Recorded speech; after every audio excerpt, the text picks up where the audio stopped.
Morning. Yeah, this is a pre-recording. I'm doing this Saturday actually, but at least I put my context in so that it appears as if maybe it's not on the same day. It doesn't matter. Either way, we're gonna read Sunday's gospel because tomorrow's a busy day for me. But welcome to Morning Gospel Fuel with Mr. G. It is Sunday, September 19th, the 25th Sunday of Ordinary Time, and it is the feast day of Saint Alonso de Orozco Mena, who was around in the early 1500s, 1500 to 1591 actually. So he died at 91 years old, and he was a Spanish Catholic priest from the Augustinian order, meaning he was a monk. But he was well known all across Spain for his preaching abilities and as well for his austere and humble life. I couldn't find what he's the patron saint of, though. But there are three miracles um, through his intercession that have taken place and have been um, validated by the Catholic Church, which is why and how he is a saint. Anyway, today's gospel is from Mark chapter 9, verses 30 through 37. Let's begin in the name of the Father, Son, and Spirit. Amen. They left from there and began a journey through Galilee, but he did not wish anyone to know about it. He was teaching his disciples and telling them, "The Son of Man is to be handed over to men, and they will kill him, and 3 days after his death he will rise." But they did not understand the saying, and they were afraid to question him. They came to Capernaum, and once inside the house, he began to ask them, "What were you arguing about in that way?" But they remained silent. They had been discussing among themselves on the way who was the greatest. Then he sat down, called the 12, and said to them, "If anyone wishes to be first, he shall be the last of all and the servant of all." Taking a child, he placed it in their midst, and putting his arms around it, he said to them, "Whoever receives one child such as this in my name receives me, and whoever receives me receives not me, but the one who sent me."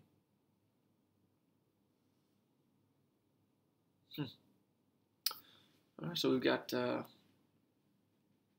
the second prediction of the Passion, in which Jesus tells his disciples that he is going to be handed over and beaten and scourged, but then he will rise. And I think this is interesting because I think a lot of us try to run away from suffering, and we think that like God is punishing us for whatever reason. So we think he's an unjust God. Like, I don't deserve this. Like, we all get in our own self-pity parties of thinking that we deserve more than what we really do.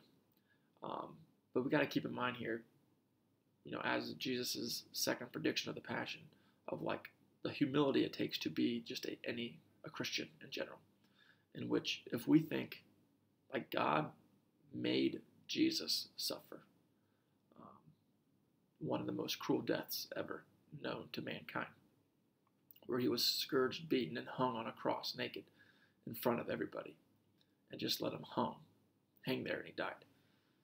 And so Jesus was suffered, even though Jesus, God made man, was sinless.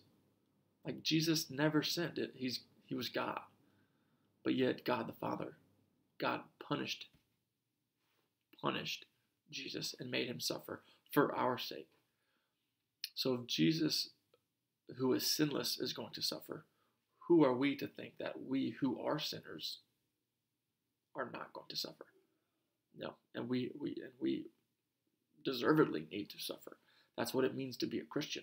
Otherwise, the world is just going to destroy us, even more than what we think. So I think that's something to keep in mind if we're going through something, and that should be an invitation to run to God the Father.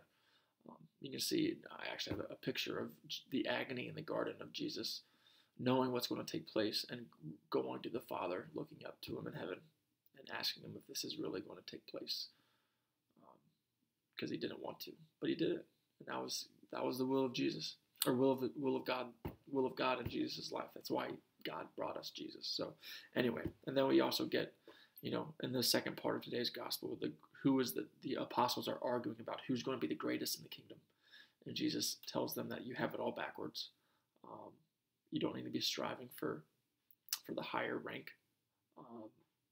So he's asking them to be humble and be childlike. So he literally brings and has a child and sits a child on his lap and shows them, be like a child.